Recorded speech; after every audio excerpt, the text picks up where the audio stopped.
una línea real, pero no quieren que sea deidad, Dios en carne humana. Está bien que sea el hijo de David, pero no el hijo de Dios.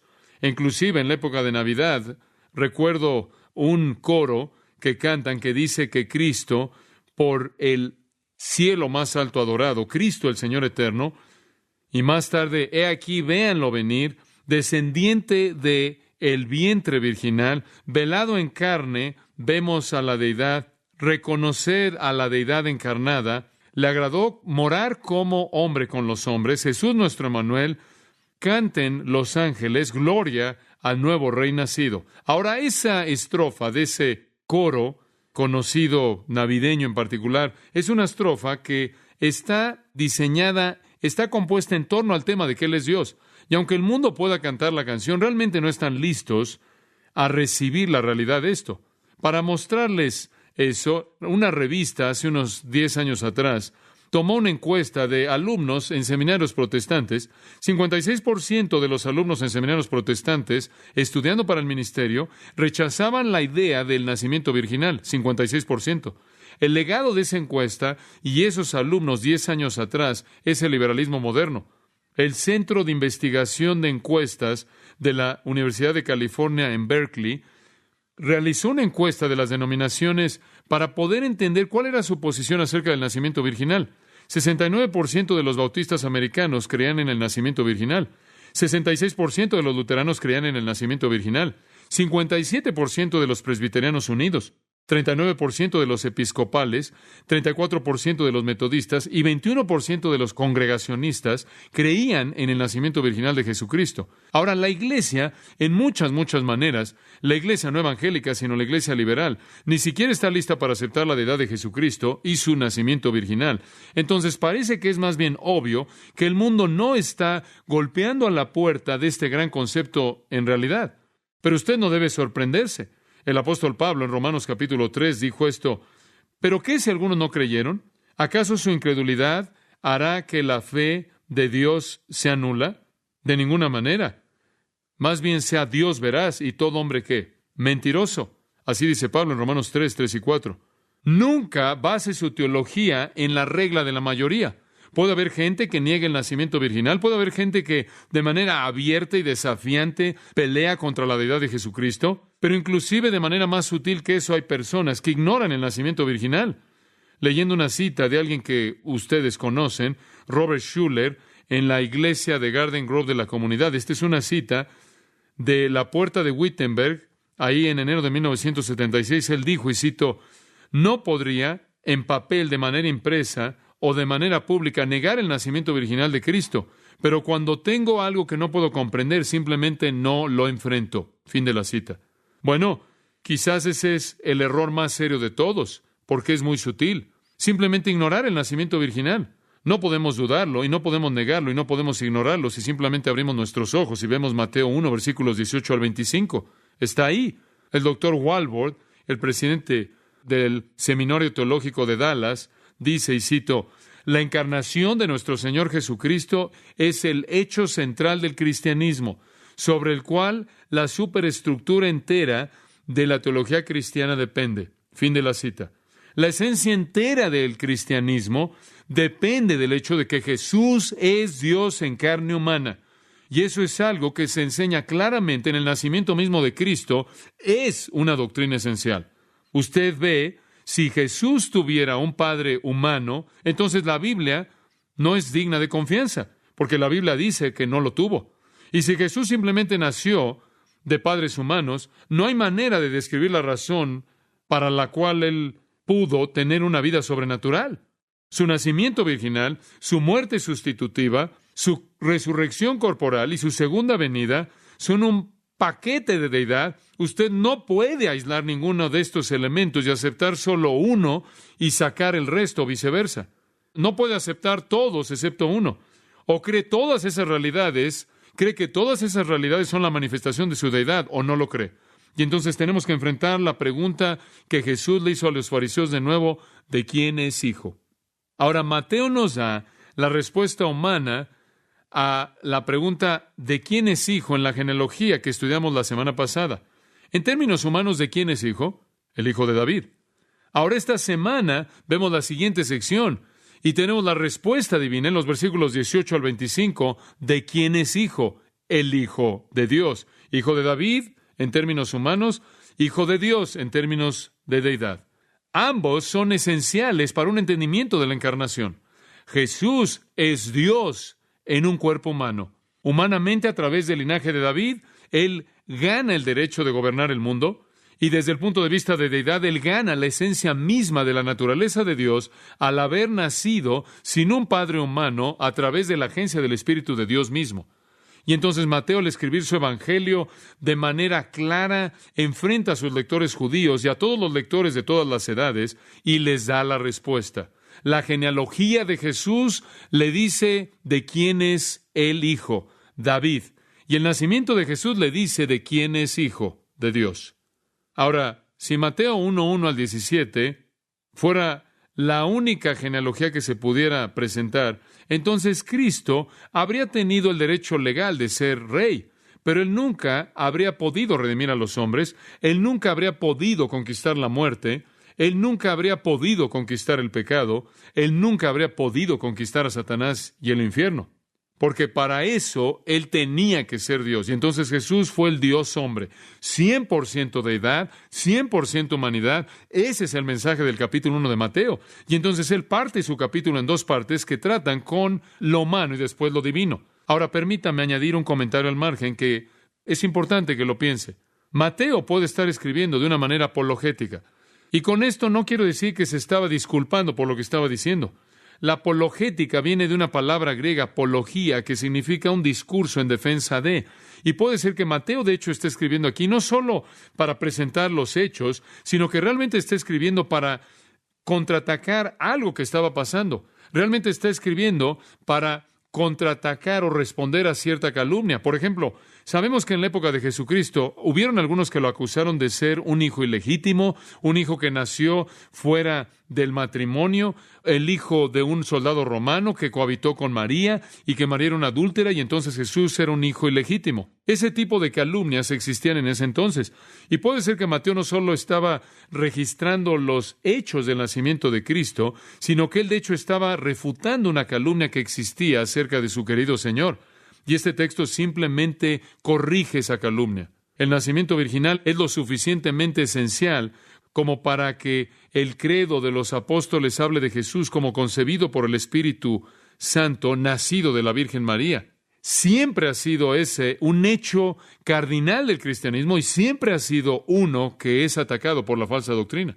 Ahora, el mundo ha tenido sus nacimientos raros, fuera de lo normal. Yo recuerdo leer acerca de los primeros quíntuples. Creo que fueron los quíntuples Dion, nacidos alrededor de 1934, mucho antes de que yo estuviera en el ojo de mi padre. Y nosotros en nuestra propia vida en los Estados Unidos hemos visto, creo que fue los quíntuples Fisher y después, de manera más reciente, alrededor de 1973, los sextuples Stanix. Y hemos visto algunos nacimientos raros, ese es el punto. Me acuerdo cuando nuestro primer niño Mateo nació y pensamos que realmente tenemos una monstruosidad. ¿Cómo era? ¿Quién era? ¿Cuánto fue? 5 kilos, algo así. Y era un niño muy saludable. Y el mismo día pensamos, oye, este es el niño más grande del lugar, ¿no es cierto?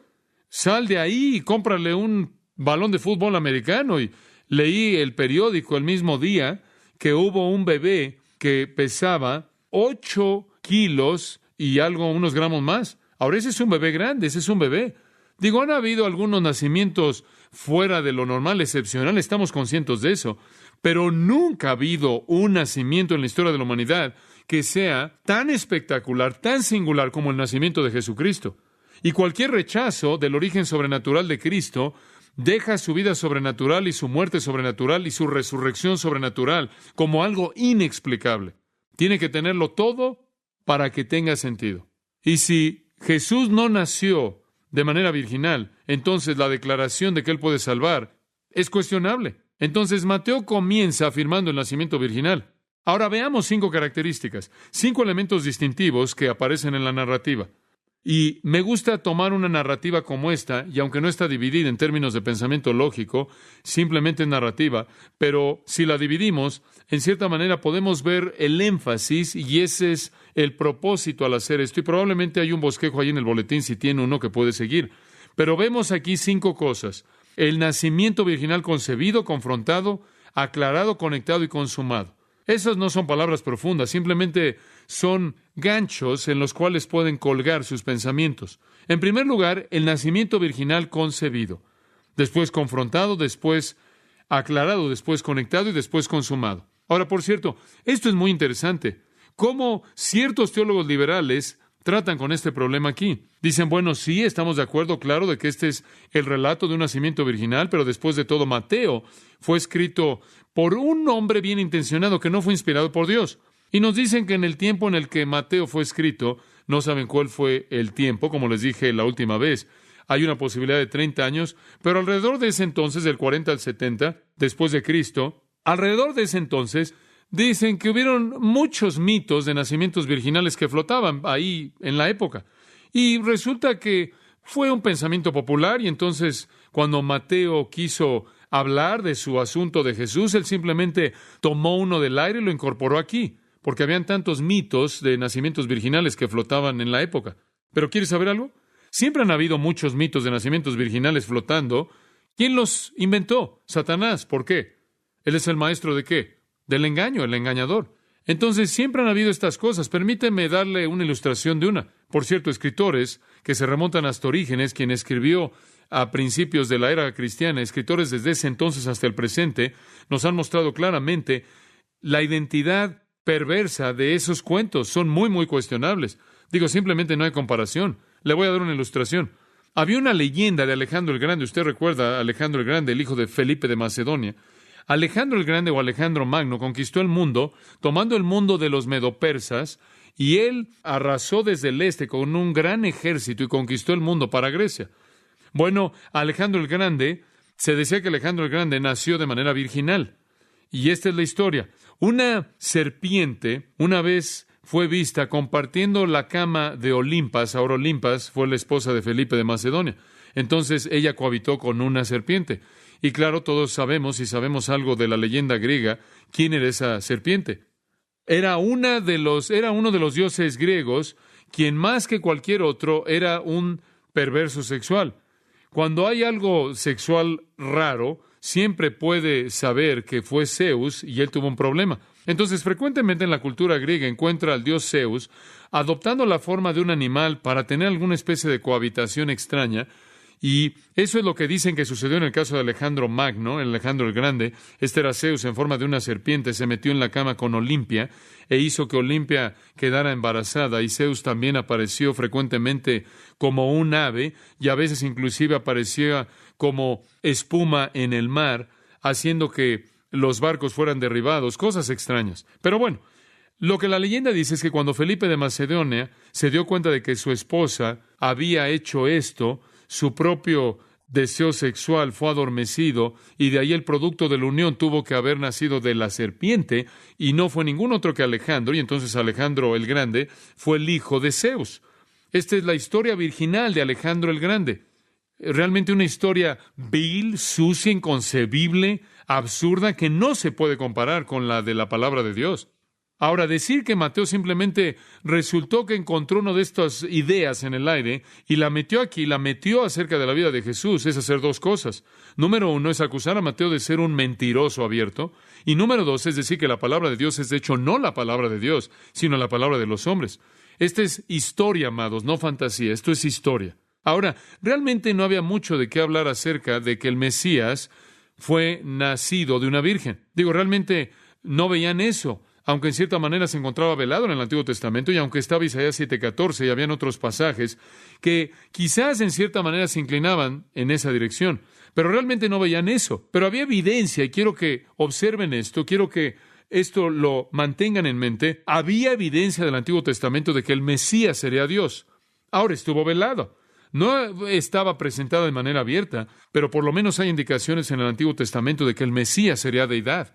Y no vamos a tomar el tiempo para entrar en esto, pero simplemente tomen esto y archívenlo en algún lugar ahí en su mente, pero era muy vago. Y no fue sino hasta que llegó el Nuevo Testamento que el misterio pleno de la piedad, que Dios fue manifestado en la carne, realmente se desarrolló y se volvió algo claro en el Nuevo Testamento.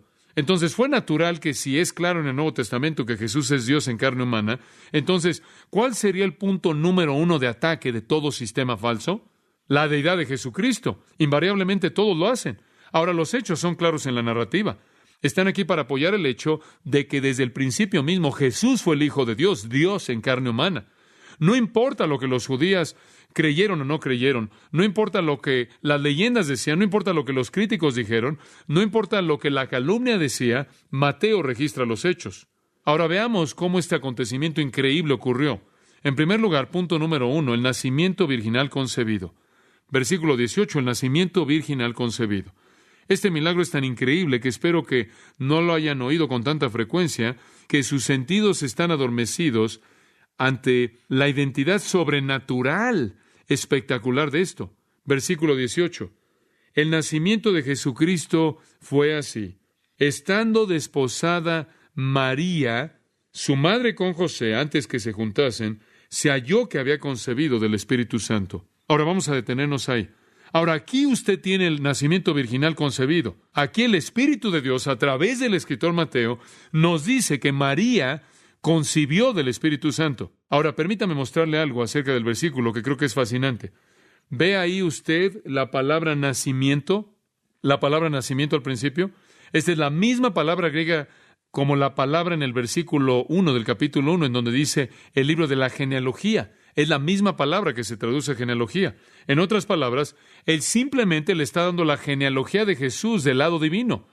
En el 1:1, el libro de la genealogía de Jesucristo, hijo de David, hijo de Abraham. Y aquí, ahora, la genealogía de Jesucristo fue así. Y este es el lado divino. Él fue concebido por el Espíritu Santo de Dios. ¿Lo ve? Simplemente dos lados de la misma genealogía. La genealogía de Jesucristo fue de esta manera. Estando desposada María, su madre. Y realmente no conocemos mucho acerca de María. Me gustaría que supiéramos más de ella, pero no sabemos mucho de ella. Permítame ver si puedo explicar algunas cosas. Esta es una posibilidad muy real. Permítame ver si puedo encontrar ese versículo. En Juan 19:25, creo que es. No necesita buscarlo. Ahí estaba, de pie, junto a la cruz de Jesús, su madre, y la hermana de su madre, María, de Cleofas y María Magdalena. Ahora, no conocemos mucho acerca de María, pero aparentemente María tenía una hermana, la esposa de Cleofas, quien también era llamada María, lo cual no es necesariamente algo raro. Entonces, conocemos por lo menos a una persona en la familia inmediata, y también es verdad, de acuerdo con Lucas, capítulo 1, versículo 36, escuche esto, y he aquí, dice, tu prima Elizabeth también ha concebido un hijo. ¿Quién era su hijo? Juan el Bautista. Entonces, conocemos por lo menos a una hermana. Es muy probable que esa referencia ahí se está refiriendo a hermana regular de sangre en Juan 19. Y sabemos de su prima Elizabeth. Entonces, sabemos algo de su familia. Y si podemos tomar la genealogía de Lucas y asignarla a la familia de María, el nombre de su padre era Eli. Ella y Elizabeth aparentemente estaban relacionadas. De esta manera, Jesús y Juan el Bautista también estaban relacionadas, eran parientes. Ahora, no conocemos mucho acerca de María, fuera de que la primera parte de su vida la pasó en Nazaret. Probablemente era pobre, probablemente trabajaba duro, sin duda alguna una dama muy justa. Y creo que si quiere usted hacer un buen estudio de un personaje de María, simplemente puede escucharla. En Lucas 1 tiene un relato paralelo de la Anunciación y todo eso. Y claro que cuando María descubrió lo que el Espíritu de Dios había hecho y lo que iba a pasar, usted sabe, dice que el Espíritu de Dios vendrá sobre ti y el poder del Altísimo te cubrirá y lo que nacerá de ti será llamado Hijo de Dios, Lucas 1:35. Vas a tener un niño y va a ser el Hijo de Dios, deidad. Y el versículo 38 nos habla algo de quién fue María, debido a su respuesta. Y María dijo, he aquí, la sierva del Señor, hágase según tu palabra. Ahora, ¿qué aprende usted de María ahí? Ella se sometió aquí, a la palabra de Dios. Versículo 45, y María dice, y bienaventurado es la que creyó. Bienaventurada es la que creyó. Elizabeth y María tuvieron una conversación. aprendemos una segunda cosa acerca de María. No solo se sometió a la palabra de Dios, sino que fue una mujer ¿de qué? De fe. Ella creyó en Dios. Ahora escuchen, damas, si un ángel viniera y le dijera eso a usted, usted simplemente diría, hágase según la palabra de Dios. Alguien diría, oh, qué gran persona de fe, ella debió haber sido grande. Ustedes saben lo que la mayoría de las mujeres habrían dicho. Oye, José, tuve este sueño tan raro, tengo que ver a un consejero. Ella creyó. Una gran mujer de fe, una gran dama de fe. Y por cierto, simplemente quiero recordarle de que este tipo de fe es característico de una persona justa, una persona que se somete a la autoridad de la palabra de Dios y quien vive por fe en esa palabra, aun cuando no tiene sentido absoluto y no había un precedente histórico humano sobre el cual ella pudiera decir, esto es verdad, a la luz de lo cual ella hubiera dicho, esto es verdad, esta es una mujer que es justa. Ella lo aceptó, y lo más maravilloso fue su Magnificat, como la Biblia, como la historia lo ha llamado. Y María dijo, mi alma engrandece al Señor, Lucas 1:46, y mi espíritu se regocija en Dios mi Salvador, porque Él ha considerado la condición baja de sus siervas, porque de aquí en adelante todas las generaciones me llamarán bienaventurada, porque el poderoso ha hecho conmigo cosas grandes y santo es su nombre. ¡Oh, qué dama tan piadosa! No hay algo raro en su mente, no hay duda, no hay confusión, no hay que ponderar, no hay duda alguna, no hay cuestionamiento, hay una sumisión instantánea y una creencia instantánea que esto, de hecho, es la verdad de Dios. ¡Qué dama tan justa! Ella estaba tan inmersa en Dios. Ella fue una santa verdadera del Antiguo Testamento, de tal manera que ella pudo identificar cuando Dios estaba hablando, y ella procedió a alabar a Dios por lo que Él iba a hacer. Podría ser interesante para usted saberlo. ¿Sabe lo que la palabra María es en griego? La palabra María en griego es Miriam. ¿Y sabe cuál es el significado de raíz? Rebelión. Pobre dama, recibió un mal nombre. Ella no era rebelde. Ahora, ella estaba casada o desposada, regresa al versículo 18. Ella dice ahí desposada con José. Ahora, José, no sabemos nada de él, de trasfondo. Simplemente no sabemos nada de él. Él es descrito por un término griego que puede ser traducido carpintero o que trabajaba con roca, masón. Y puede ser que el hombre hizo ambos, porque si él construía casas, él pudo tener que colocar los ladrillos y también poner los marcos de las ventanas y las puertas, entonces quizás hizo ambos. Pero él, sin duda alguna, era un hombre pobre que trabajaba duro. Tengo la confianza de que él era un hombre justo, porque dice en el versículo 19, José, su marido, siendo un hombre justo, él también fue un hombre piadoso. Él fue un verdadero santo del Antiguo Testamento. Entonces aquí hay dos santos del Antiguo Testamento. Ahora eran muy, muy jóvenes. La mayoría de los eruditos creen que eran adolescentes debido a que los matrimonios en esa época ocurrían con las damas tan jóvenes como podrían creer a los 12 años de edad. Sus desposorios, este compromiso, ocurría cuando las niñas tenían entre 12 y 13 años de edad. Y entonces probablemente son adolescentes más grandes porque vemos la madurez tremenda de María. Y dice aquí, observe la palabra desposados. Obtenemos la palabra esposo de ahí, pero en el griego desposado. Ahora, ¿qué significa esto? Hemos tenido mucha discusión de esto. ¿Qué quiere decir que estaban desposados? ¿Significa que estaban comprometidos? ¿Significa que estaban saliendo de manera constante y María estaba cargando el anillo de José ahí colgado de su cuello en una cadena? ¿Qué significa?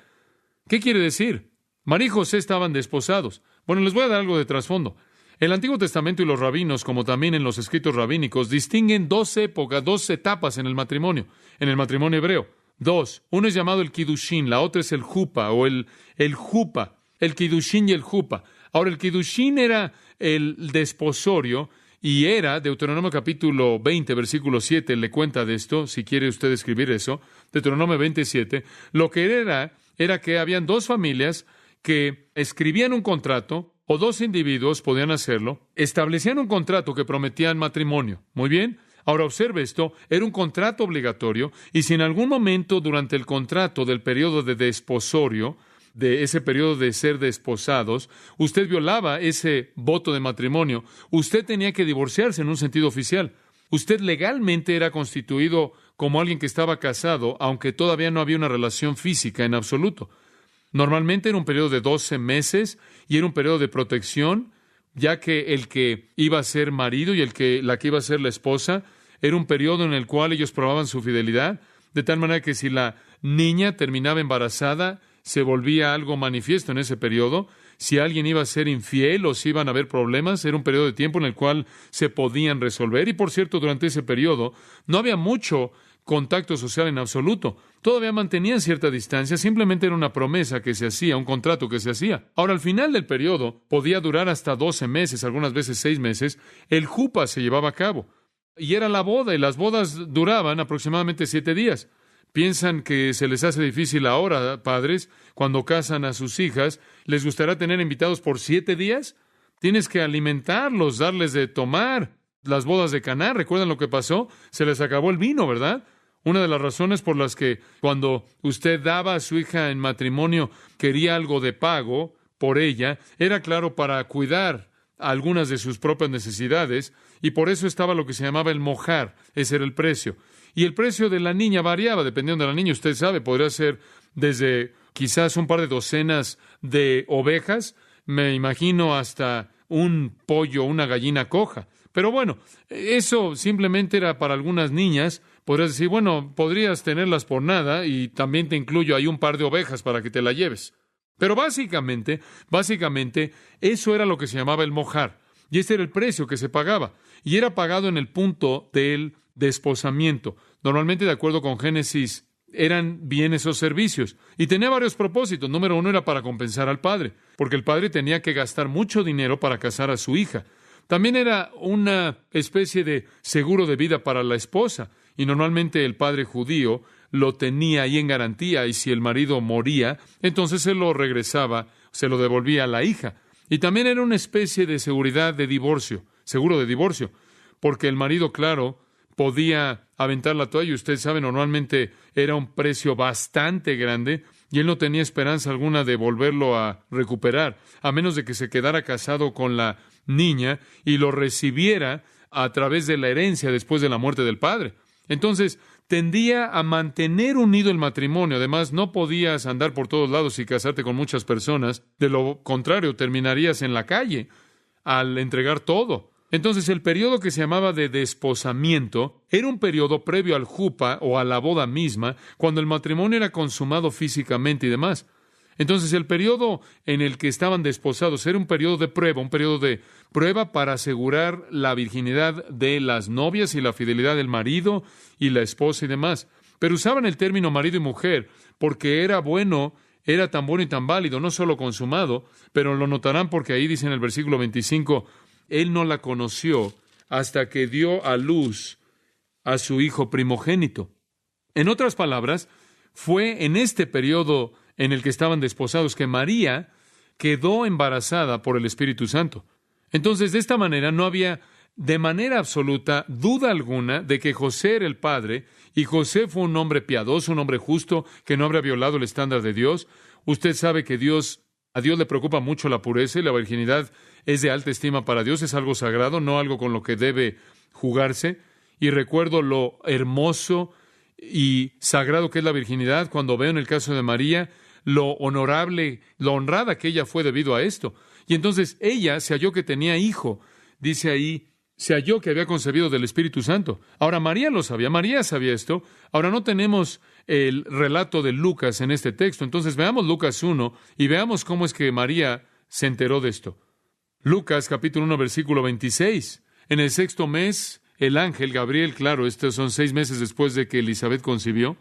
Entonces María quedó embarazada a los 6 meses del embarazo de Elisabet, de tal manera que Juan el Bautista era 6 meses mayor de edad que Jesús, lo cual le dio el suficiente tiempo para que echara a andar todo. Y en el 6º mes, el ángel Gabriel fue enviado de Dios a una ciudad en Galilea llamada Nazaret. Allí es donde María vivía. De hecho, si usted va a Nazaret el día de hoy, usted va a un lugar y le van a decir, este es el pozo donde María solía sacar agua cuando era pequeña, y no lo crean. Versículo 27. Ve a ver una mujer desposada con un hombre. De nuevo, ella está desposada. La Biblia es muy clara en esto. El matrimonio no había sido consumado. Cuyo nombre es José, de la casa de David. Y el nombre de la Virgen fue María. Y el ángel entró y le dijo, salve, muy favorecida, el Señor es contigo. Bendita eres entre todas las mujeres. Y cuando ella lo vio, ella se turbó. Bueno, me imagino esta pequeña ahí en esa parte del país donde todo el mundo era un granjero y ni siquiera era Jerusalén, era algo insignificante. Y de pronto un ángel grande y glorioso, no solo cualquier ángel, sino Gabriel, el héroe de Yahweh. Gabriel entra y dice: salve María, muy favorecida, bendita eres entre las mujeres. Y cuando ella lo vio, ella se turbó ante lo que dijo y ponderó en su mente: ¿qué tipo de saludo era este? ¿De qué está hablando? Yo no soy nadie. Y el ángel dijo: ahora no temas, María, porque has hallado favor con Dios, y aquí concebirás en tu vientre, y dará a luz un hijo, y llamarás su nombre Jesús. Él será grande y será llamado Hijo del Altísimo, y el Señor Dios le dará el trono de su padre David, y él reinará sobre la casa de Jacob para siempre, y no habrá fin para su reino. Después María le dijo al ángel: ¿cómo es esto, ya que no conozco hombre? Como pueden ver aquí, María está afirmando su virginidad. Y el ángel respondió y le dijo: el Espíritu Santo vendrá sobre ti, y el poder del Altísimo te cubrirá.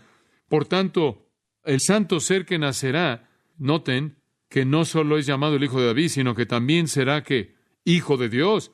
Digo, qué increíble anuncio. A una dama que no es nadie, viviendo en un pequeño lugar llamado Nazaret. Entonces María lo supo, y cuando quedó embarazada ella sabía por qué. Y pobre José no sabía. Cuando descubrió, fue un shock para él. Lo conmovió. Él conocía a María, él conocía a esta niña con la que estaba desposado, él conocía la calidad de su virtud, él conocía el estándar justo por el cual ella vivía, él la conocía, su estatura delante de Dios, él conocía a María. Esto era totalmente algo fuera de lugar para María. No tenía sentido en absoluto, y él conocía Deuteronomio capítulo 22 bastante bien, como para saber que cuando una mujer se embarazaba con hijo fuera del matrimonio, el castigo era ¿qué? Muerte. En Deuteronomio capítulo 22 hay muchos versículos. Simplemente les recuerdo de algunos que hablan de este asunto. Deuteronomio 22, versículo 13: si una mujer toma esposa y entra ella y la aborrece y da ocasión para que hablen de ella y trae deshonra sobre ella y dicen: tomé esta mujer y cuando entré ella descubrí que no era virgen. Bueno, si eso es verdad, entonces ellos, versículo 21, sacarán a la joven a la puerta de la casa de su padre, y los hombres de la ciudad la apedrearán con piedras para que muera, porque ha hecho lo que no se debe hacer en Israel, jugó a la ramera. Y claro que hay otras cosas involucradas en esto. Este capítulo entero habla de diferentes tipos de este tipo de conducta. Versículo 22. Si se encuentra un hombre que se acuesta con una mujer casada con marido, entonces ambos morirán, tanto el hombre que se acostó con la mujer como la mujer. Quiten el mal. Si la joven es una virgen que está desposada a marido y un hombre la encuentra en la ciudad y se acuesta con ella, entonces tráiganlo a la puerta y apedréenlos. Entonces cubría todo elemento de esto. La muerte habría sido lo que habría sucedido en ese entonces, y José literalmente fue conmovido hasta la médula de su corazón. Él amaba a María, y María tenía, como pueden ver, no había manera absoluta bajo el sol en la que ella pudiera proteger su reputación. Ella va a salir y decir: mira, escuchen, este bebé es concebido por Dios. Y van a decir: claro, esa es nueva, María. Hemos oído todos, pero esa es nueva. Ella no tiene manera de proteger su reputación. Entonces el bendito Espíritu de Dios la protegió aquí en las páginas de la palabra de Dios. Que no haya mancha alguna en María jamás. Si Jesús es un hombre ordinario, si Jesús simplemente es como los otros hombres, entonces podemos decir: probablemente nació como todos los otros hombres. Pero si Él no es como cualquier otra persona, y Él no nació como cualquier otra persona, si Él simplemente es el hijo ilegítimo de la infidelidad de María, o si Él es el hijo de la actividad natural sexual de José con María, entonces Él no es Dios. Y si Él no es Dios, sus declaraciones son mentiras, y si sus declaraciones son mentiras, su salvación es una farsa. Y si su salvación es una farsa, estamos condenados. Entonces Mateo registra claramente que Dios entró en la carne a través de una virgen en la cual la simiente fue plantada por el Espíritu Santo. Dice usted: bueno, ¿cómo funciona eso? No me pregunten eso. La gente siempre quiere hacer ese tipo de preguntas. La gente siempre hace las preguntas que no puede responder. Nunca olvidaré las veces cuando estaba enseñando el libro de Apocalipsis y les decía: miren, la palabra de Dios dice que el Señor va a venir, va a darte un nombre que ningún hombre conoce. Invariablemente alguien me pregunta: ¿cuál es el nombre? Ni siquiera entiendo cómo es que el nacimiento humano natural, normal funciona, y no conozco algún doctor que realmente entienda el misterio de eso. No me pregunten cómo esto funciona. Dios lo hizo. Entonces, una nube de sospecha y una nube de vergüenza y una nube de escándalo empieza a estar por encima de la vida de María. En toda la historia humana nunca ha habido un nacimiento virginal. Cuando la gente veía una mujer no casada, solo había una conclusión. Eso es todo, excepto en este caso. Había otra conclusión. El Espíritu Santo, nada nuevo, porque el Espíritu Santo en este sentido, Él siempre ha estado en la obra de creación, ¿no es cierto? En Génesis 1, Él se movía sobre las aguas y en la vaciedad Él creó todo. Y en Hechos capítulo 1, Él se movió en la situación de personas congregadas en el aposento alto y Él creó a la iglesia. ¿Y por qué Él no va a ser capaz de crear el milagro milagroso del nacimiento virginal? Y no les impresione, deberíamos haberlo esperado. Realmente se puede remontar usted al primer libro de la Biblia, el tercer capítulo. Génesis capítulo 3, versículo 15. Ahora estamos de regreso. Y cuando el Señor Dios está hablándole aquí a Satanás ha hecho lo que hizo al causar que Adán y Eva cayeran. Y Dios le dice a él, y pondré, Génesis 3:15, pondré enemistad o antagonismo u odio, es la palabra para enemigo realmente. Haré un enemigo entre ti y la mujer, ahora observe y entre tu simiente, ¿y qué? Y su simiente. Él va a darte en la cabeza, Él te herirá en la cabeza y tú le herirás en el calcañar. Él dice, mira, Satanás, algún día va a venir una mujer y esa mujer va a tener una simiente. Tú puedes herir su calcañar, su tobillo, y Él lo hizo en el Calvario. Pero Él va a hacer ¿qué? Él va a herir tu cabeza. Y noten que Él dice que Jesús va a ser la simiente de la mujer, su simiente. Solo una vez en la historia del mundo una mujer jamás tuvo una simiente. La simiente está en el hombre, pero solo una vez la mujer, y eso es lo que Génesis 3:15 dijo. Y Pablo dice en Gálatas 4:4, él dijo, en la plenitud del tiempo Cristo vino, escuche esto, hecho de mujer, hecho bajo la ley, hecho de una mujer, dándole la vuelta a la maldición de Jeconías, como lo vimos en nuestro último estudio. Ahora escúcheme, entiende esto. Si Jesús no tuvo padres humanos, entonces Él no hubiera sido humano en absoluto. Él no pudo haber sido participante de nuestra carne. Por otro lado, si Jesús hubiera tenido dos padres humanos, Él no podría haber evitado la contaminación de la humanidad. Entonces Él tuvo que ser el Hijo del hombre y al mismo tiempo el Hijo de Dios, y eso es exactamente lo que Él fue. Él nació de una pecadora, sin embargo Él no tuvo pecado, porque Él fue igualmente nacido de Dios. La deidad canceló la maldición de la humanidad. El agua de la naturaleza de Dios ahogó el fuego de la naturaleza del hombre. Y entonces el nacimiento virginal fue concebido. Segundo punto, el nacimiento virginal confrontado. ¿Qué hay acerca del pobre José? Él no sabe lo que está sucediendo. Su pequeño mundo se ha terminado. José, un hombre justo, sin duda profundamente comprometido con María, esperando con gran expectativa el día en el que ambos van a ser probados durante el periodo de desposamiento y puedan unirse para consumar el matrimonio. ¿Qué hay acerca de José? Versículo 19. José, su marido. Observen que él es llamado su marido, aunque todavía están en el periodo de desposamiento. Siendo justo, como era justo y no quería infamarla, quiso dejarla secretamente. Ahora, de pronto, vemos el nacimiento virginal confrontado. José tiene que confrontar esto, tiene que enfrentarlo, y el milagro simplemente no le es claro. Él no entiende. Él fue conmovido, y él era un hombre justo, y él no quería infamarla, y por eso quiso dejarla secretamente. Él no quería hacerla un ejemplo público, no quería exhibirla de manera pública. Esos son dos participios, por cierto, dos participios describiendo la virtud de José. Él era un hombre justo y él no estaba dispuesto, él no quería infamarla. ¿Qué quieres decir que era un hombre justo? Quiere decir que era un hombre justo, un judío justo. De nuevo, era un verdadero santo del Antiguo Testamento, un hombre piadoso. ¿Y sabe lo que un hombre piadoso se diría a sí mismo? Yo no puedo casarme con esta dama en esta condición. Ella ha violado los principios de Dios. Aunque me interesa, aunque la quiero, aunque no entiendo esto, aunque todo es un misterio para mí, yo como hombre justo debo hacer lo que la ley demanda. Llamarlo hombre justo lo coloca en la misma clase con Zacarías y Elizabeth, porque la Biblia dice que ambos eran justos delante de Dios, andando en todos sus mandamientos y ordenanzas irreprensibles. Lo coloca en la categoría de Simeón, de quien las Escrituras dicen, él era justo y devoto.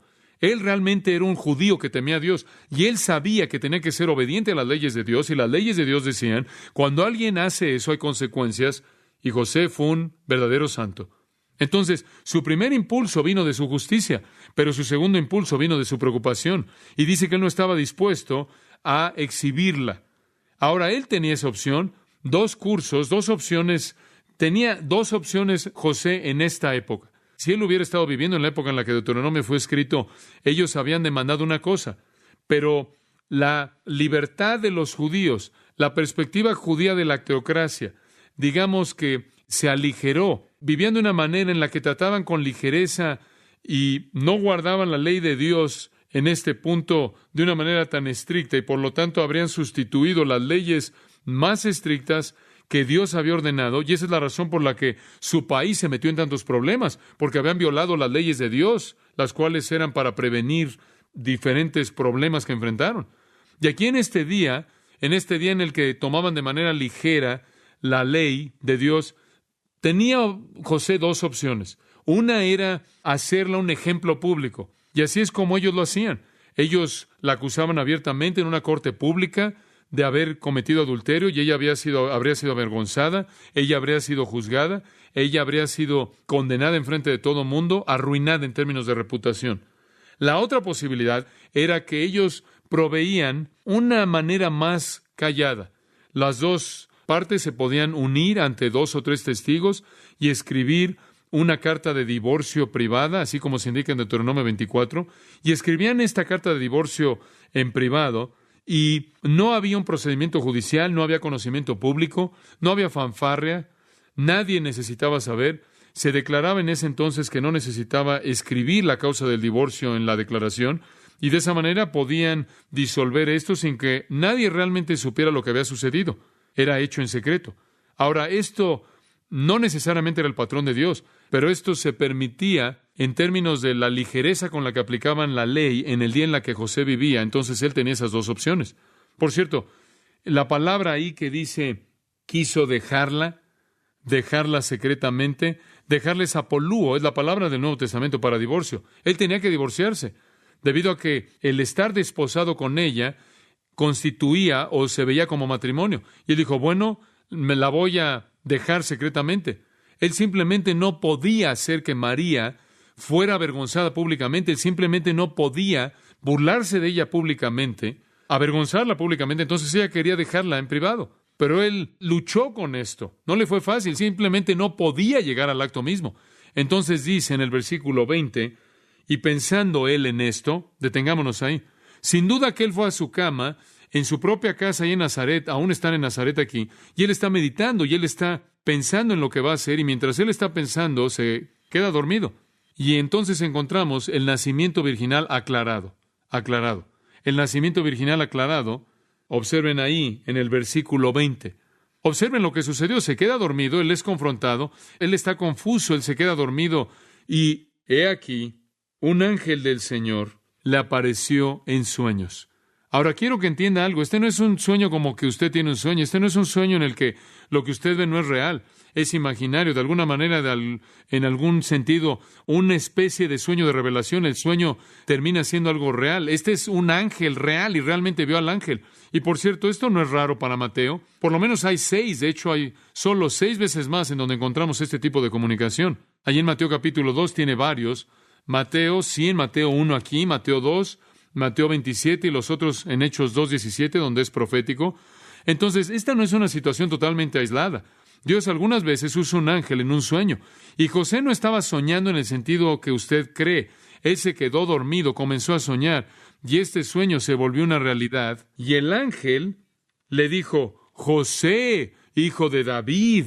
Y yo sé por qué dijo esa segunda parte, simplemente solo para reforzar el linaje y la línea de David.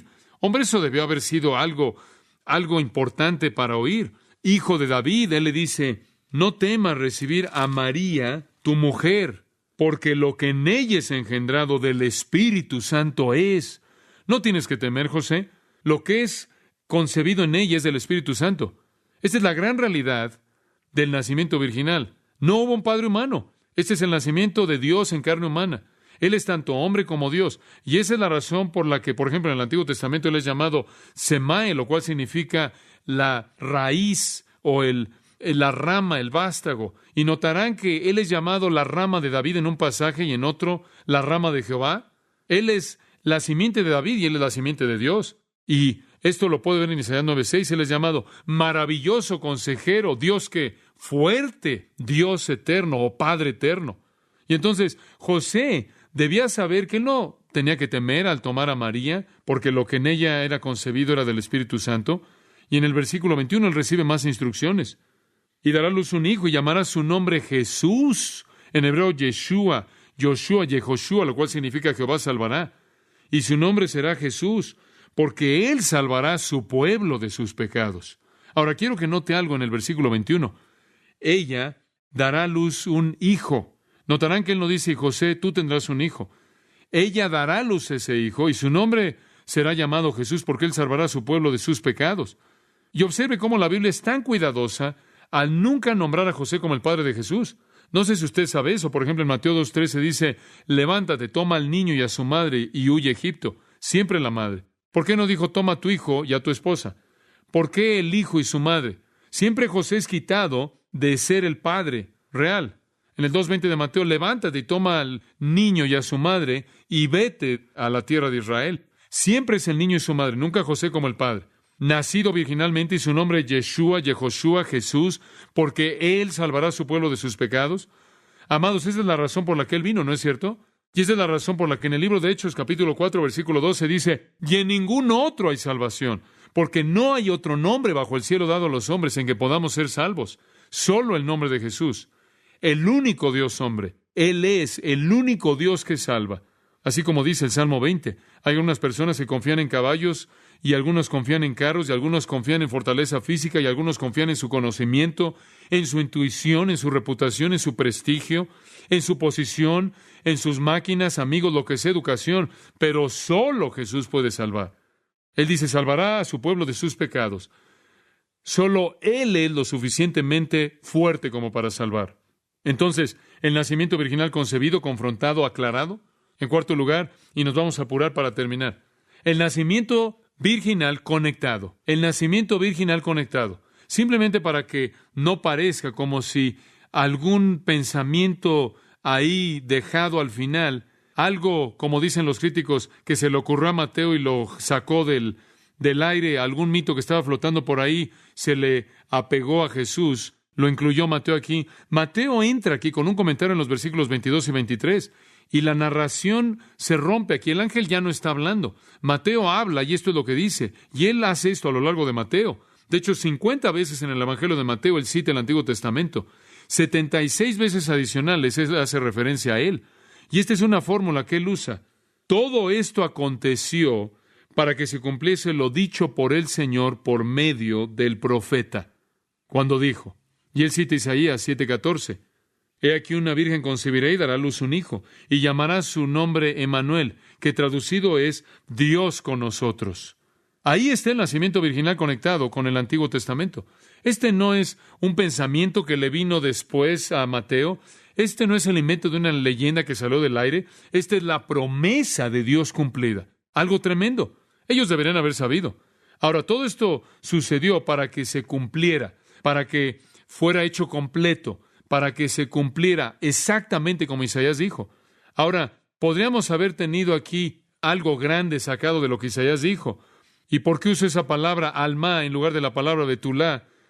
Y él quiso decir virgen y bla, bla, bla y demás y demás. No hay razón, realmente no hay razón en absoluto para discutir en esto.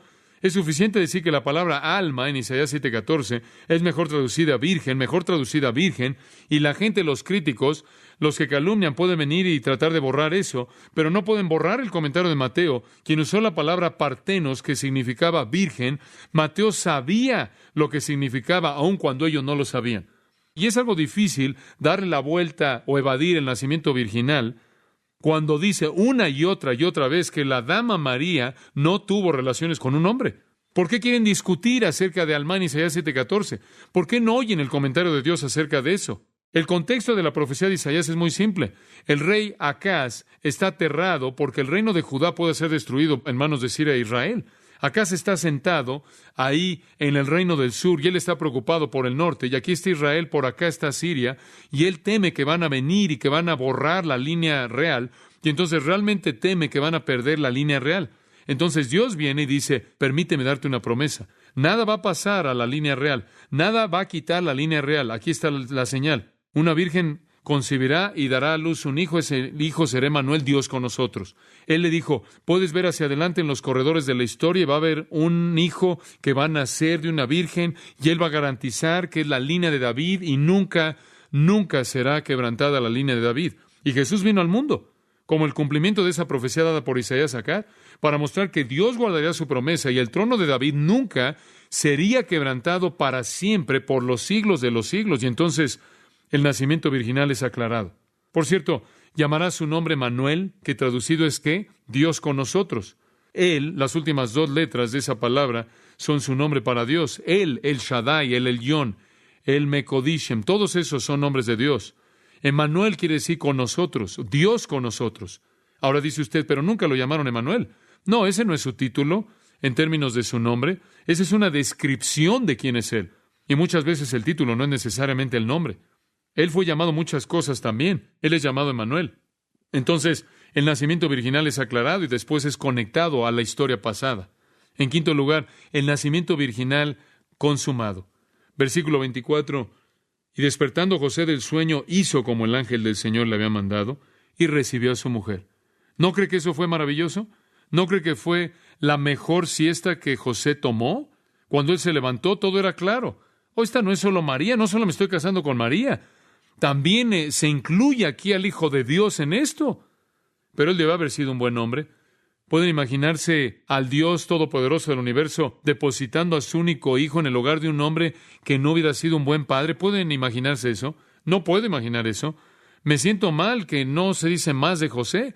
Él debe haber estado muerto ya para cuando Jesús murió, porque él ya no aparece en ningún lugar. Y en la cruz, ¿se acuerdan lo que Jesús dijo? Él vio a Juan, al amado, y vio a María, y le dijo, María, aquí tu hijo, y él dijo, Juan, he aquí tu madre. Y como pueden ver, se encargó de que alguien cuidara de María. Él ya se va, y sin duda José ya había estado muerto por mucho tiempo. No sabemos mucho de José, pero me imagino que fue un hombre maravilloso, porque sé que Dios no habría depositado a su único hijo en el hogar de un hombre que no habría sido un buen padre amoroso. Y él debió haber sido un hombre maravilloso para poder tratar con un hijo perfecto. ¿Pueden imaginarse, padres, la frustración de eso? No, papá, no es así. Cuando llegue al cielo, quiero conocer a 2 personas, a José y a María. ¿Qué piensa usted? Mire nada más a José. Qué gozo debió haber estado en su corazón cuando se despertó. Tuvo a María y tuvieron ahí la jupa, la ceremonia de bodas, pero no después de que Jesús nació, porque él no la conoció hasta que dio a luz a su hijo primogénito. Y después él hizo lo que el ángel dijo. El ángel dijo que hiciera ¿qué? Llamará su nombre Jesús.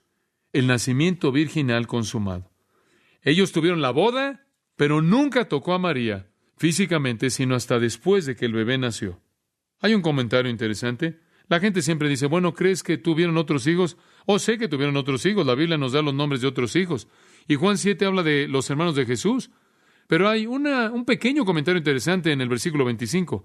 El griego literal es que él no estuvo en el hábito de conocerla, sino hasta que ella dio a luz a su primogénito.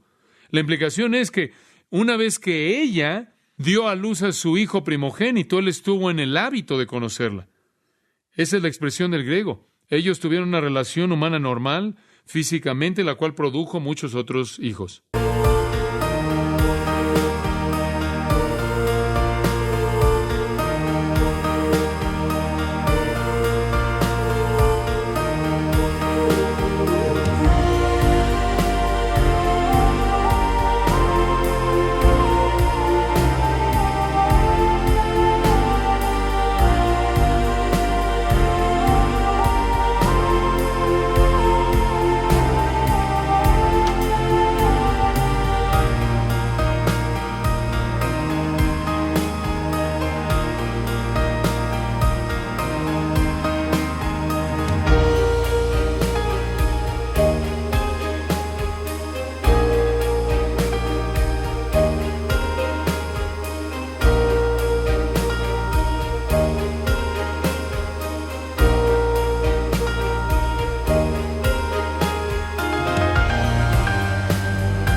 In the haze of neon dreams I wander through the night, lost in a sea of stars where your whispers take flight.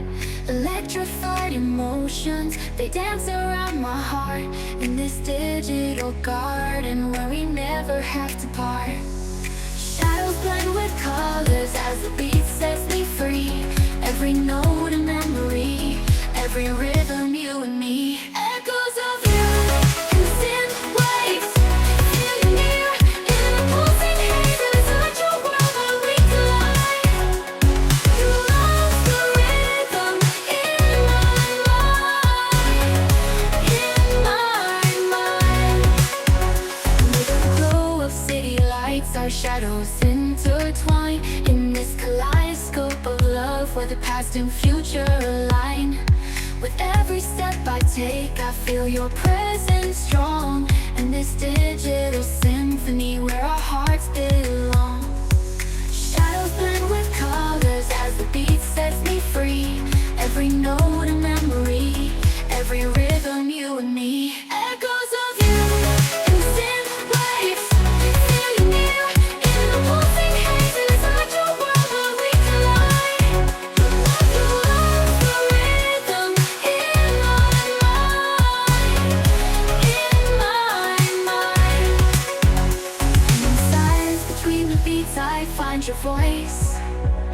In the flicker of the lights I see your choice.